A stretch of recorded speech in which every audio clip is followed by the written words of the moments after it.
दोस्तों 9 अगस्त को कोलकाता में ट्रेनी डॉक्टर के साथ हुए रेप के बाद जिस तरह की खबरें आ रही हैं वो बहुत ही शर्मनाक है। पहले तो ऑन ड्यूटी डॉक्टर के साथ जो हुआ उसने पूरे देश का सिर नीचा कर दिया। फिर पता चला कि इस रेप को अस्पताल की तरफ से शुरू में सुसाइड बताने की कोशिश की गई। फिर ये खुलासा हुआ कि जिस बंदे ने ये किया है वो तो पुलिस का ही वॉलंटियर था। फिर किसी का बयान आता है कि लड़की इतनी रात में अकेले क्या कर रही थी। फिर वारदात वाली जगह के आसपास कुछ कंस्ट्रक्शन करने के नाम पर तोड़फोड़ करके सबूत मिटाने की कोशिश की गई। और 14 अगस्त की देर रात जो हुआ उसने तो सारी लिमिट ही क्रॉस कर दी। सैकड़ों की भीड़ हॉस्पिटल पर धावा बोलती है। जिस जगह पर लोग प्रदर्शन कर रहे थे उसी मंच को तोड़ दिया जाता है। प्रदर्शन कर रहे डॉक्टर्स के साथ मारपीट की जाती है। इतना ही नहीं, ये लोग हॉस्पिटल में घुसकर इमरजेंसी वार्ड, नर्सिंग स्टेशन और बाकी कई हिस्सों को बुरी तरह तोड़ देते हैं। टीएमसी की तरफ से कहा जाता है कि तोड़फोड़ करने वाले बीजेपी और लेफ्ट के गुंडे थे। मगर सवाल ये है कि जो प्रदर्शनकारी उस लड़की के लिए इंसाफ मांग रहे थे वही लोग प्रदर्शन वाली जगह पर तोड़फोड़ क्यों करेंगे। इसका मतलब साफ है कि प्रदर्शनकारियों के नाम पर गुंडों की भीड़ ने जानबूझकर हॉस्पिटल में घुसकर फिर से सबूत मिटाने की कोशिश की है। और अगर ऐसा है तो किसी भी सोसाइटी के लिए इससे ज्यादा शर्मनाक और घिनौनी बात और क्या हो सकती है। पहले तो एक ट्रेनी डॉक्टर के साथ रेप हो जाता है, इससे ज्यादा बुरी बात किसी समाज के लिए और क्या हो सकती है। एक लड़की जिसने अपनी जिंदगी के 10-12 साल डॉक्टरी की पढ़ाई को दी, जो आधी रात को जाकर अस्पताल में मरीजों की सेवा कर रही थी। अस्पताल में नाइट ड्यूटी करने वाले डॉक्टर्स के आराम के लिए कमरा नहीं था तो उसे सेमिनार हॉल की कुर्सियों पर सुस्ताकर आराम करना पड़ा। वो बेचारी दिन भर की थकान दूर करने के लिए लेट रही थी। तभी एक वॉलेंटियर पुलिस का, जिसकी ये ड्यूटी थी कि अस्पताल में कुछ गलत न होने दे, वहां आए लोगों को वो सेफ्टी दे, वही वॉलेंटियर शराब पीकर न सिर्फ उस सेमिनार में घुसता है, उस ट्रेनी डॉक्टर को जानवरों की तरह मारता है, उससे घिनौना काम करता है, उसकी जान ले लेता है और फिर वहां से चला जाता है। लड़की की पोस्टमार्टम रिपोर्ट में जो खुलासा होता है उसे सुनकर किसी की भी रूह कांप सकती है। उस बेचारी की गर्दन तोड़ दी गई थी, आंखें फोड़ दी गई थी, उंगलियां तोड़ दी गई थी और उसके शरीर का शायद ही कोई हिस्सा था जिस पर हमला न किया गया। आप ही सोचिए, अगर किसी इंसान को इतनी बुरी तरह मारा गया हो, उसके साथ रेप हुआ, उसके शरीर के निचले हिस्से पर कोई कपड़ा ना हो, तो क्या पहली नजर में उसकी बॉडी देखकर किसी मूर्ख को ये नहीं पता चलेगा कि उसके साथ क्या हुआ होगा? बिल्कुल पता चल जाएगा। मगर फिर क्या वजह थी कि अस्पताल की तरफ से लड़की के घर वालों को पहली बार जब फोन किया गया तो उन्हें यह बताया गया कि लड़की ने सुसाइड कर लिया। अब ये सब सुनकर किसको गुस्सा नहीं आएगा। एक महिला को इतनी बेरहमी से मारा गया, उसकी इज्जत लूटी गई, उसकी आंखें फोड़ दी गई और अस्पताल वालों को ये तक दिखाई नहीं दे रहा है कि उसके साथ क्या हुआ। वो इसे सुसाइड बताने पर क्यों तुले हुए थे। आज कोलकाता पुलिस का इस बात से बड़ा ईगो हर्ट हो रहा है कि लोग उन पर भरोसा नहीं कर रहे हैं। मैं उनसे पूछना चाहता हूँ कि तुम लोगों ने भरोसे लायक काम किया क्या है। जिस संजय राय पर लड़की के साथ रेप का इल्जाम लगा, उसकी क्या क्रिमिनल हिस्ट्री थी? क्या पुलिस को नहीं पता था? उसके 3 तलाक हो चुके थे, वो बीवियों को पीटता था, उसकी बीवी ने पुलिस तक में पिटाई की शिकायत कर रखी थी। क्या ये बात पुलिस को नहीं पता थी? वो दारू पीता था, हिंसक पॉर्न देखता था, आस पड़ोस की औरतों को वो छेड़ता भी था, अस्पताल में एडमिशन दिलाने के बहाने लोगों से रिश्वत लेता था। मतलब जो आदमी जेल में होना चाहिए था उसे अस्पताल की पुलिस चौकी पर बिठा रखा था। उसके बाद भी इन्हें शर्म नहीं आती। इन्हें अफसोस हो रहा है कि लोग हम पर शक क्यों कर रहे हैं। दूसरी बात, संजय राय तो पुलिस का वॉलंटियर था, पुलिस डिपार्टमेंट में तो था नहीं। फिर किस हैसियत से वो पुलिस बटालियन की बैरक में रुकता था? यहाँ तक कि जिस रात उसने वारदात को अंजाम दिया था तब भी वो वापस जाकर पुलिस बटालियन में ही सो गया था। इससे ज्यादा शर्मनाक कुछ नहीं हो सकता दोस्तों। घर पर किराएदार भी रखा जाता है तो कानून कहता है कि भैया इसका पुलिस वेरिफिकेशन करवा लो। फिर हमें ना कहना कि कुछ हो गया था। यहाँ पुलिस वाले ही अपने बंदे का पुलिस वेरिफिकेशन नहीं करवा रहे। जो आदमी खुद सोसाइटी की सुरक्षा के लिए सबसे बड़ा खतरा था, उसी आदमी को लोगों की सुरक्षा में लगा रखा था। और फिर लोग तुम पर गुस्सा हो जाएं तो तुम्हारा ईगो हर्ट हो जाता है। जो करना है और जो किया जाना चाहिए वो तो होता नहीं है और अहंकार और ईगो दुनिया भर का पाल कर बैठे हो। और जैसे कि मैंने कहा कि एक आदमी या एक बात ही अगर शर्म की हो और बाकी लोग अगर अपना किरदार ठीक से निभा रहे हो तो भी आदमी तसल्ली कर ले। ट्रेनी डॉक्टर का रेप और मर्डर हो जाता है, उस पर मेडिकल कॉलेज के प्रिंसिपल पर कई घंटों तक कोई एक्शन नहीं होता, सोशल मीडिया पर प्रेशर पड़ता है तो उसे रिजाइन करना पड़ता है, मगर 12 घंटे के अंदर ही उसे दूसरे कॉलेज का प्रिंसिपल बना दिया जाता है। आज तक की एक रिपोर्ट के मुताबिक मुर्शिदाबाद मेडिकल कॉलेज के एक अधिकारी अख्तर अली ने बताया कि उन्होंने अपनी जिंदगी में संदीप घोष जैसा करप्ट आदमी आज तक नहीं देखा। ये आदमी हर काम में 20% कमीशन लेता था, पोस्टिंग से लेकर हाउस शिफ्ट तक हर काम में पैसे खाता था। ये स्टूडेंट्स को शराब पिलाता था, उसने माफिया राज फैला रखा था, अपना भौकाल बनाने के लिए, अपनी सिक्योरिटी के लिए बहुत सारे लोग अस्पताल में रखता था। अख्तर अली ने कहा कि मैंने खुद इस आदमी के खिलाफ शिकायत की थी मगर कुछ नहीं हुआ। हमें नहीं पता कि इन इल्जामों में कितनी सच्चाई है, मगर ये इल्जाम अगर 10% भी ठीक है तो इससे ज्यादा बुरी बात और क्या हो सकती है दोस्तों। मतलब जिस मेडिकल कॉलेज में महिला डॉक्टर नाइट ड्यूटी कर रही थी वहाँ रात को सुस्ताने का इंतजाम नहीं है। जिस सेमिनार हॉल में वो आराम करने गई थी उसके आसपास के सीसीटीवी खराब थे। जिस पुलिस वॉलंटियर को वहाँ लोगों की सुरक्षा देखनी थी वो खुद हिस्ट्री शीटर क्रिमिनल था। और जिस कॉलेज प्रिंसिपल को इन सारी चीजों पर नजर रखनी थी अगर वो भी करप्ट था जैसा कि अख्तर अली कह रहे हैं तो ऐसे क्राइम को कौन रोक सकता था। लड़की के पोस्टमार्टम रिपोर्ट में जो ताजा सबूत मिले हैं उसके बाद डॉक्टर्स कह रहे हैं कि ऐसा लगता है कि लड़की के साथ एक से ज्यादा लोगों ने घिनौना काम किया। अगर ऐसा है तो ये साफ हो जाता है कि क्यों शुरू में इस मामले को सुसाइड बताया जा रहा था, क्यों अस्पताल आने के बाद भी लड़की के घर वालों को 3 घंटे तक उसकी बॉडी नहीं दिखाई गई, क्यों कुछ लोग दबी जबान में ये बात बोल रहे हैं कि लड़की इतनी रात में अकेले वहाँ क्या कर रही थी। इन सारी बातों को लेकर आज लोगों में भारी गुस्सा बनता है और होना भी चाहिए। मगर इस देश में कुछ लोगों की सोच इतनी सड़ चुकी है कि चाहे कितना भी बड़ा हादसा हो जाए, किसी के साथ कुछ भी हो जाए, उन्हें पहले ये देखना है कि वो घटना किस स्टेट में हुई है, जिसके साथ हुई है उसकी जाति क्या है। कोलकाता के केस में भी यही हुआ है। देश के कुछ भावी प्रधानमंत्रियों को 5 दिन लग गए ये समझने में कि इस मामले पर ट्वीट करना चाहिए।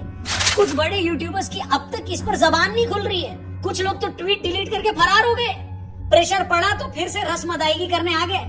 यूपी के किस शहर की किस गली के किस मोहल्ले में किसके साथ क्या हुआ है इन लोगों को सब मालूम होता है, क्योंकि वहाँ तो कुछ गलत होता है तो उसे उछालने पर इनकी राजनीति सधती है। मगर कोलकाता में निर्भया कांड जैसा घिनौना कांड हो गया, लेकिन ये लोग अब भी कैलकुलेटर लेकर ये हिसाब लगाने में लगे हैं कि इस मामले पर अगर कुछ बोल दिया तो दूसरी पार्टी को फायदा तो नहीं हो जाएगा, मेरे 500 सब्सक्राइबर्स कम तो नहीं हो जाएंगे। आखिर हर धंधेबाज को आखिर में ख्याल तो अपने कस्टमर का ही रखना पड़ता है। गोलगप्पे की रेडी पर भी लिखा होता है कि ग्राहक ही भगवान है, तो इन लोगों का यूट्यूब ठेला तो फिर भी गोलगप्पे की रेडी से ज्यादा बड़ा हो चुका है। नहीं बताइए आप ही कमेंट करके। भाई लोग ये नहीं समझ पा रहे हैं कि हादसा भले ही कोलकाता में हुआ है मगर ये सिर्फ कोलकाता से जुड़ा नहीं है।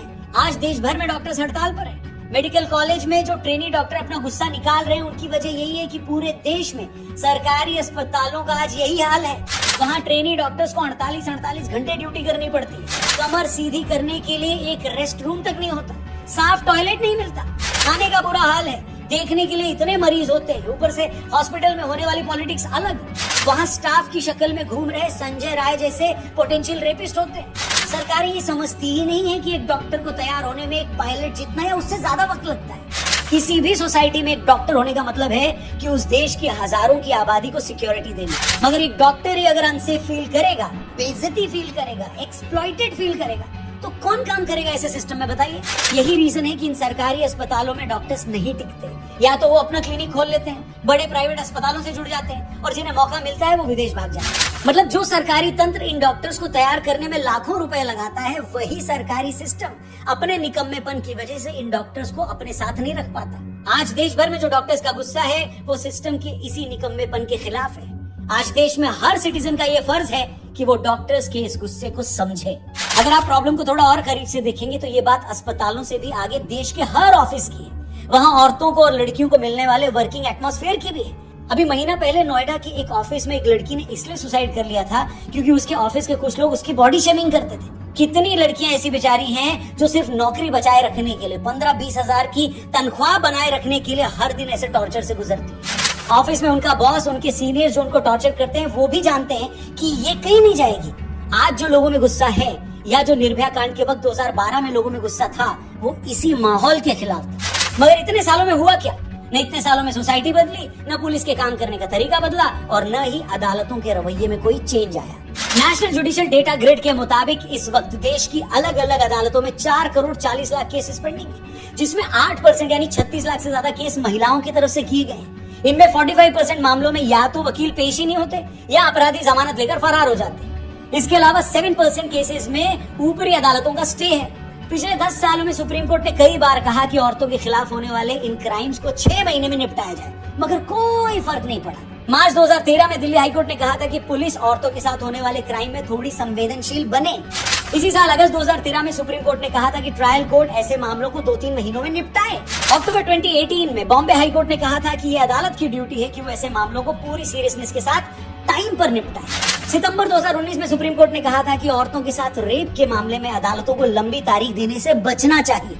इसी तरह अगस्त 2021 और अक्टूबर 2023 को गुवाहाटी हाईकोर्ट और सुप्रीम कोर्ट ने औरतों के साथ होने वाले क्राइम के मामलों को लेकर तेजी लाने की बात की थी, मगर कुछ भी नहीं हुआ। ऐसे मामलों में या तो पुलिस चार्जशीट दायर नहीं करती, चार्जशीट दायर हो जाती है तो बार बार कोर्ट में जाकर और टाइम मांगती है, फिर कोर्ट तक जांच के डॉक्यूमेंट्स नहीं पहुंचते, निचली अदालतें बार बार तारीख देती रहती हैं, इंपॉर्टेंट गवाहों को पुलिस अदालत में पेश नहीं कर पाती, निचली अदालतें कार्रवाई पर स्टे लगा देती है और आरोपी जमानत मिलते ही फरार हो जाता है। अब आप ही बताइए, जिस समाज में औरतों के लिए ऐसे हालात हो, जहां वो न वर्क प्लेस पर सेफ फील करें, न सिस्टम उनका साथ दे और न अदालतें तेजी से काम करें, तो वो महिलाएं कहाँ जाएं? आज जब आप ये वीडियो देख रहे हैं तो हम आजादी की 77वीं सालगिरह मना रहे हैं, लेकिन इतने वर्षों में औरतों के लिए आजादी का क्या मतलब?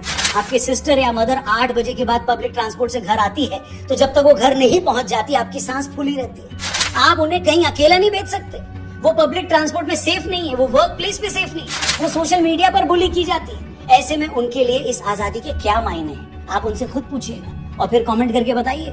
हो सकता है इस मुद्दे पर बात करते करते मैं थोड़ा इमोशनल हो गया, आपको लग रहा होगा कि नहीं रौनक भाई आप जितना बोल रहे हो हालात उतने भी नेगेटिव नहीं है, लेकिन हेलो, हालात कैसे हैं इसका सही जवाब घर से निकलने वाली एक लड़की, एक औरत, आपकी माँ और आपकी बहन ही दे सकती है इसका जवाब। 10 मिनट उनसे बात कर लीजिए, सारा सच सामने आ जाएगा। मगर जैसे कि मैंने कहा कि समाज तो जैसा है उस पर हम बहस कर सकते हैं, उसे क्रिटिसाइज भी कर सकते हैं, मगर ये देखकर ज्यादा दुख होता है कि जो अपने आप को सोशल कमेंटेटर्स कहते हैं, जिन्हें दुनिया के हर फटे में टांग घुसाने की आदत है, हर मुद्दे पर ज्ञान पेलने का शौक है, वो लोग कोलकाता के मामले पर ऐसे चुप होकर बैठ गए हैं जैसे किसी ने उन्हें जेब काटते हुए पकड़ लिया। बताइए, क्योंकि उन्हें डर है कि अगर इस मामले पर कुछ बोले तो कहीं उनका मालिक उन्हें बिस्कुट डालना बंद न कर दे, उनके जिहादी समर्थक अपने फेवरेट सीएम के राज्य की आलोचना सुनकर उन्हें अनसब्सक्राइब न कर दे। इन सारे यूट्यूबर्स के लिए अपने जाहिल समर्थकों और जाहिल सब्सक्राइबर्स को साथ रखना, उन्हें खुश करना, ये ज्यादा इंपॉर्टेंट लग रहा है बजाय एक रेप विक्टिम की आवाज उठाने की। लानत भेजता हूं मैं ऐसे लोगों की सोच पर। बाकी उम्मीद करते हैं कि कोलकाता में हुआ यह अफसोसजनक हादसा पूरी सोसाइटी के लिए एक सबक बने। वर्क प्लेस पर फीमेल स्टाफ की सिक्योरिटी को लेकर और अवेयरनेस आए, ऑफिसों में स्टाफ रखने से पहले उन लोगों का प्रॉपर बैकग्राउंड चेक हो ताकि दोबारा ऐसे हादसे न हो। कोलकाता का ये मामला चूंकि रेप से जुड़ा है, ऐसे मामलों में यूट्यूब एल्गोरिदम भी ज्यादा लोगों तक ये वीडियो पहुंचने नहीं देता, तो मेरी आप लोगों से गुजारिश है कि अगर इस वीडियो में कई बातें आपको सच्ची लगी हो, उनमें ईमानदारी लगी हो और अगर आपको लगे कि ये कंसर्न और भी लोगों तक पहुंचना चाहिए तो इस वीडियो को ज्यादा से ज्यादा लोगों तक शेयर जरूर करिएगा। दोस्तों, घर की हर एक महिला तक ये वीडियो पहुंचना चाहिए। इस मामले पर हो रही सियासत पर अगर आपकी कोई राय है कमेंट करके जरूर बताना। अपना ख्याल रखें। जय हिंद, जय भारत।